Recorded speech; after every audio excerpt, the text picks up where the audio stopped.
Nijya kuvuga bira birebire nagiye ahantu hari mu umuryango wanjye bari badutumiye wari umunsi wo kwibuka no gushima Imana kuko abantu barokotse ariko bibuka n'abantu bapfuye mu muryango muri jenoside. Abana bari bahari rwari urubyiruko rwari rwateguye amasengesho rwakoraga ibikorwa muri ayo masengesho ndabyibuka arimo abavandimwe banjye barimo nabanje noneho baza kuririmba indirimbo ivuga ngo abakobwa beza barapfuye rasigara nicyo wayihaye iyo Mana yawe.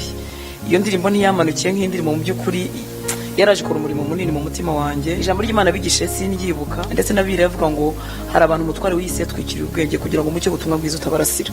Nuvuga ngo ari igitwikirizo kiba kiri ku muntu uri kure y'Imana ku buryo akenshi n'inyigisho zitamufata. Abandi bashobora gufashwa ariko we Satani agashyira icyo gitwikirizo. Rero iyo ndirimbo yangiriye umumaro yinjira mu buzima bwanjye mbuza amahoro. Indirimbo indaramo ndayitahana gahonje ntiyarahari yari muri mission ninjoro indirimbo mbuza amahoro. Abakobwa kuko aho twari dutuye hari abakobwa koko beza bamwe bandushaka no kwitonda. Filime yabiragaruka habona umwe kundi abo twiganye urungano rwanjye benshi bapfuye. Ntangira kwibaza ariko Mana kuki nasigaye n'ubwa mbere nubwo hari nyuma ya jenoside n'ubwa mbere nari nibaje impamvu nasigaye. Hari igihe umuntu agira ubuzima akabaza Imana ariko ari Imana yakura atajya atekerezaho.